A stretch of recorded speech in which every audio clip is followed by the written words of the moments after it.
say, oh my goodness, we have, so many systems to choose from, so many different opportunities for the future. But if you end up pigeonholing yourself by accident, then you can get to that point. It's like, okay, so we did all this work and we only have two proposals that really came to us. And neither one of them don't necessarily look fantastic. So I think it's going to be keeping an open mind and kind of clarifying, what approach and why you're looking for that approach. The only thing I'll add to that is RFP, it's kind of a balance, right? How specific can we get? How vague can we be, right? So there are definitely some things you got to get in there, but you don't want to rule anybody out. So, can we get the solution, but also allow the opportunity for people to tell their story and help provide, their suggestions. So that's all I got. No, that's great, Isaac. Let's talk about red flags. So if I am a public sector agency and I am, and if I'm looking to craft an RFP or engage with a consultant to do some of this pre-work that needs to be done before we craft an RFP, what am I looking for and what am I not looking for? Like what are some red flags in your all's opinion? It's a good question. I would say, as far as the what are we looking for, what are we not looking for, and just specifically talking about that phase zero, we want to talk about it's a structured approach. Obviously, we want to talk about the future state and what people are wanting to see out of a new modern system. But it's when we're talking about that current state, let's talk about specifically how it's working for you all today. Where are the pitfalls? Where is the data exchange kind of getting broken? Are you still printing out documents, walking across the street to the courthouse to drop it off because you can't send it via email and the system doesn't go into that? So I would definitely say not necessarily a red flag, but we really want to focus on what are the pain points. And then when we get to that future state, we want to make sure that we're looking at what can most modern systems do for you, not necessarily just this one system that we saw. That's where you kind of break the lines of agnostic a little bit. You want to keep those options open. So I would say that's really what we're looking for when we're going through and doing these phases of these projects. Yeah. Dave, what are some questions that if you were a city or county or quasi-government agency that you would be asking your consultants when looking to hire a consultant like us? Yeah, when looking to hire, I mean, one of the things that I would really ask is as far as what's the structured approach to the project, because Isaac hit on it really, really well a little bit earlier. It's not all about the technical stuff. It's not all about coming and doing process maps and doing this RTM. It's going to be about forming that relationship so you can actually understand that. It's one thing for me to hop on a call with you and you sit there and say, hey, I hate doing the budgeting process. This is why I note it down and we don't talk again. It's actually forming that relationship so you can see other parts of that pain point that don't come out in those data gathering sessions that are always just specifically driven towards putting something on a document, putting something in data and quantitatively. It's going to be talking to these people about these pain points. You might uncover some other things that a modern system can help with, but maybe there's something that we need to do as far as the actual workflow itself. How are we going to proceed as a department? So I think Isaac hit on it really, really well. It's going to be asking, are you going to be coming on site to do discovery? Are you going to be doing this face to face and actually forming a relationship?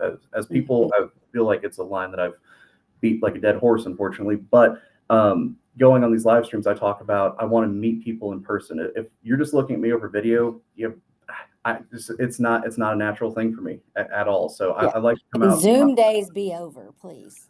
Oh my goodness, yes, I absolutely agree. The more times you want me on site, the more times I can actually have a face-to-face interaction with you. I feel a lot better about our relationship as a project manager. How can I understand you as a client? But also, I feel like that will probably make you more comfortable with me as well. So I think that's an important thing that Isaac hit on. Yeah, absolutely. I don't disagree. We love being on site. And Eric, I just saw you chime in. So let me get to Eric's comment. He said, this is such a great conversation from the perspective of a best of breed player. It's interesting that so much of our business is attained by a single system install that didn't solve the business problems described in the RFP. We are called in after the fact. What do you guys think about that? Isaac, you want to go ahead? I've been stealing all the limelight here. No, yeah, you're good. That's absolutely right. It is a tall ask to find a system that solves everything. But it's possible, right? Or at least 99% of what you need. And it goes back to phase 0, phase 1, discovery. What is the problem and what all are we trying to solve? The more we document, the more we understand, the better we're going to be able to um, get the right responses and make sure we can evaluate those, that they're actually solving the problem that is initiated this whole process. And so just again, I said it before, but don't let things go through the cracks, and that starts with building a strong foundation, I think.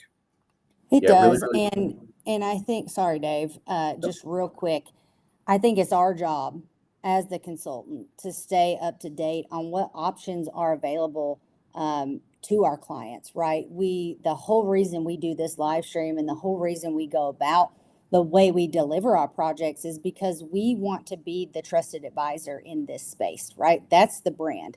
We want to be the clearinghouse of information for every public sector agency out there. And I think it's very fair to say that our clients, sometimes they don't know what they don't know, right? They've never been through an ERP transformation. They don't know the best path forward. So we are that trusted advisor to help them see what paths are available to them. Maybe they haven't even considered best of breed because they have seen big logos, right? And big advertisements, and they've been, a victim of marketing and these dog and pony shows, which is very easy to do. There's some good products out there, guys, but sometimes best of breed might be the best way to go for your organization. And you're not going to know that until you hire a consultant or you do your research on the front end on the best way to go about it. So I think for me, if I was going to go through a project, I would, one, hire a consultant, but two, ask the right questions. Tell me about your recent implementation projects. What vendors have you worked with? Have you worked, I would want to see that they've worked with all vendors, right? And that they've worked with every aspect, both large and small, to implement some of these things. I would also want to know that, my consultant doesn't have another practice, right, on the other side of the house that they're implementing only certain vendors' product. I would want them to be truly agnostic. Sorry, Dave, go ahead. I got kind of on a tangent there. No, no, you absolutely added all the correct info there. I would think that like Isaac said, it's important to define what you truly want and what do you truly need. Want and need are two things you kind of walk a little bit of a fine line with them.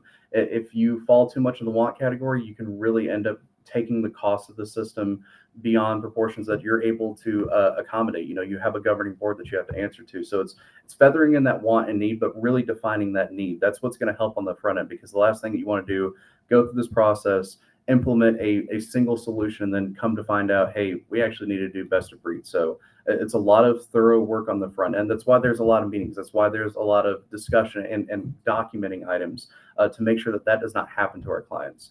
So I definitely agree with Megan. I would recommend hiring a consultant. And if hiring a consultant is not something that you're able to do right now, there's a lot of research that you got to go into. You can't necessarily just say, oh, well, I saw these two vendors at this vendor hall and I watched this one video on their website and I'm pretty sold. You want to make sure that you do all your market research that you possibly can. Well, and document too, because that documentation becomes key when you are contracting with any vendor, right? We want to make sure that you are getting what you're paying for, and sometimes that's not always the case, right? Especially when you get into implementation. So you do want to make sure that you document every single thing so that you have something to stand on if something, goes south during the implementation. Isaac, do you have anything else to add? Well, you hit it right there. One of my red flags, going back to that, Yeah. was poor documentation, right? Again, consultant's going to write as much down as they can because it's going to be helpful throughout the whole process. So that's all the way from the beginning, who are our stakeholders? How can we, how do they communicate? How do we keep them happy? Discovery, what are the issues?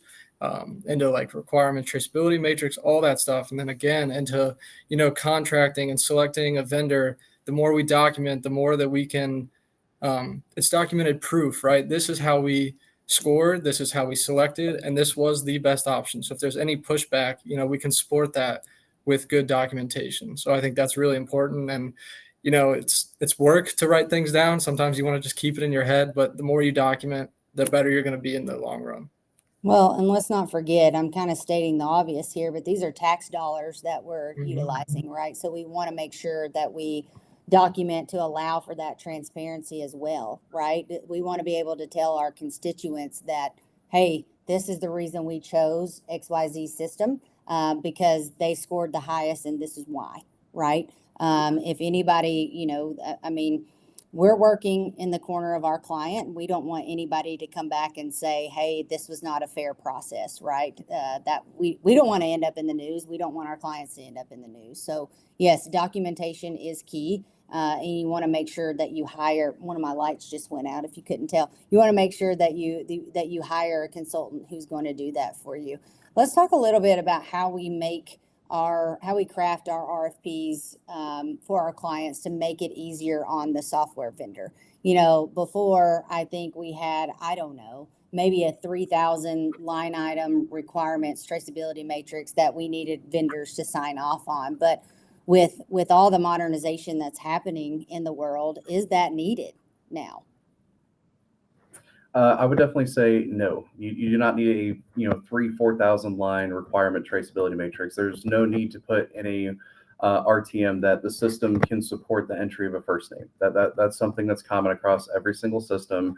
Spell check items like that's where you really start to add in details that everybody's going to mark yes, because it's something that's been around for a long, long time. So taking those RTMs and really defining, hey, this is the functionality that we're looking for, not necessarily going down to the nitty gritty the way that it used to be. Date of birth, social security number, the system's going to be able to support that, every single system. So removing those and kind of, clearing that up. I would say another thing that we do to kind of make sure that we get the most amount of proposals that we can is we have a very, very clear and defined scope. And I know that Megan knows this well from working in business development, same with me and Isaac as well. There's nothing that's a little bit worse than getting an RFP that has a very, very muddy scope of work. It's like, okay, so you want something that's over here, then 5 things that are over here, then 3 things that are over here, and none of it really kind of gels together. Making sure that you have a defined scope of work that truly makes sense. And